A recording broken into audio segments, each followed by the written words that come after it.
All right. So where I want to go next is let's flash forward. Another guy that I collect is Pedro Martinez. So Pedro came into the league, 91, 92. Um, but where I really like to start collecting his cards are once we get into the mid to late 90s, where then we come across some of my favorite Pacific cards. This is what I want to get into. I want to talk about Pacific Prizm specifically, because obviously we all know how popular Panini Prizm is now.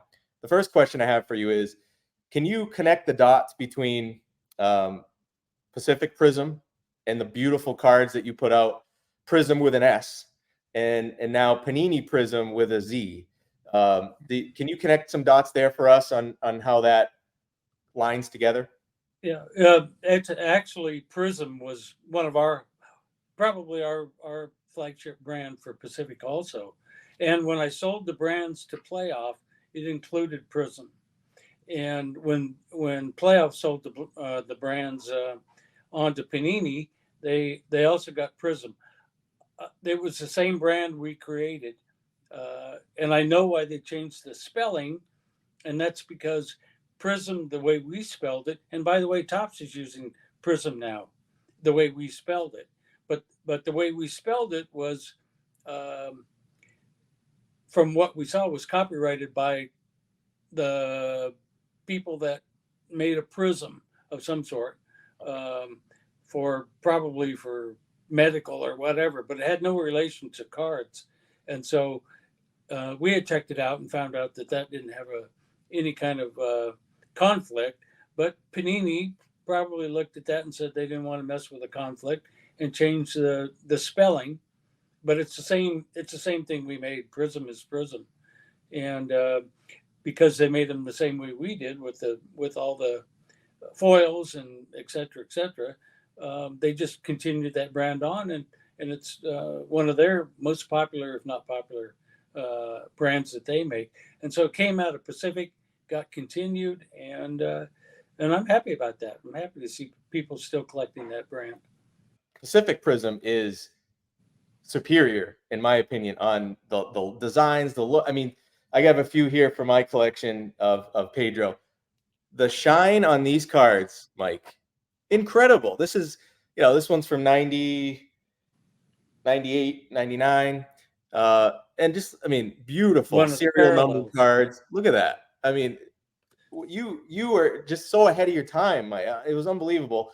And this one I have to show too, because I know there's a story about the red ones.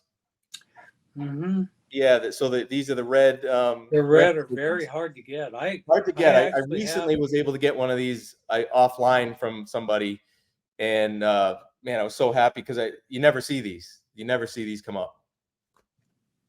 I have almost all the Pacific cards that we made, except I have very few red. I we just made so few, and for some reason I didn't get to keep a set of them, so I don't have the reds. They're they're as rare as people say they are, and I wish we would have kept me a set of them, but for some reason it didn't happen. In any of our lines, I don't have them, and I think it was because we made so few. And they're not serial numbered. There's no serial number on them, but they were what, retail only, and they just, like, some of them never made it out, right? They only went in the Walmart product, Okay. and or the product that a company called Treat distributed for us, and so that's the only place they went. And I think the reason they don't show up that often is a lot of people that bought the cards at Walmart were not serious collectors back then, but mothers and fathers just buying a pack of cards to give to the kid, and they just never never survived. The cards never survived. I got a couple from early Prism, uh, 1993, Oh, look at and that Montana. and Nolan Ryan, 1993, when we were doing it way back then. I love those. Yeah, because And then Prism here's Prism the started in same '93. card. Oh, wait a This is minute. kind of, here's Pacific, and here's Panini, Oh, using right. our same. And so, who collects these? Me. I collect them. I do too. I feel like there's not a large percentage of collectors in the hobby now that understand that connection of current Prizm to Pacific Prizm. And so I hope, I can do my small part to help get that out there, because, I've noticed it, out on YouTube and other collectors. There's more and more that are rediscovering or discovering Pacific cards for the first time. And I feel like it's growing. And that's what's beautiful about what you did, Mike, is that you put out such beautiful cards that maybe at the time they weren't fully appreciated by the larger hobby, or enough people in the hobby, but you can always go back. So as people re-enter the hobby or come in for the first time, like me, I go back, and I stopped collecting really in around 1995. I kept my collection, but I stopped buying for a while. So during the period when these beautiful Pacific Prizm cards were coming out, I really wasn't collecting or buying cards. So to be able to go back now and find them, and to find hard to find ones like this red one here, it's so fun. I want to thank you for that. Thank you for being ahead of your time with these cards. Oh, thank you. So I got let's see, I got one more Pedro card I want to. Oh no, excuse me, two more. So these are the Shadow series. Revolution. I mean, just some of the most beautiful cards ever made for me. I mean, it's just the shine on these. You just can't match it, in my opinion. And then you get stuff like this with the die cut, the crown. Right. Yeah. I mean, these are serial numbered to 50. Just beautiful cards. And that same design is being still made by Panini. Exactly. Exact same design. That one and the Crown Royale design, they're still using basically the same thing we did 30 years ago or longer. I've got a couple of those somewhere, but you showed one. So, oh yeah, here I have the Gretzky. Oh wow. Die cut, and same idea. Great design, and it has lived on. That is such a beautiful card.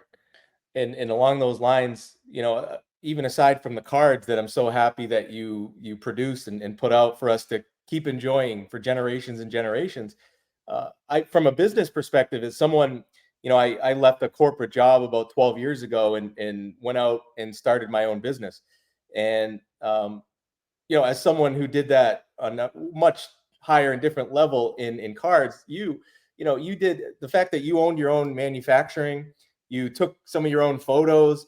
I just have so much admiration and respect for not just the product you put out, but actually what you did in business, in the hobby. It's incredible to me. So I just want to say that and thank you again for everything that you've done so far in the hobby. And again, guys, I'm going to put the link to his book on Amazon, and also the place where you can get an autographed copy, which I will for sure be going to. So I'll have two copies, one from Amazon and one that's signed. So, Mike, any last thoughts or anything else you want to add here before we take off? And hopefully this will be part one of maybe another one in the future, if you'd be down for it. If you want to have me back, I'd be glad to have you be back. Just thank all the collectors out there that collect cards, and I know the hobby well, and the feeling of collecting cards. I still collect cards, and maybe by reading my book, more people want to get cards that Pacific made, and the main thing they have to do is enjoy their hobby. All right, Mike. Well, thanks again. That's going to do it for this episode. And 100%, we will do a follow-up to this in the future, because I have so many more questions, so much more to talk about. But thank you, Mike, for taking the time to do this. Thank you.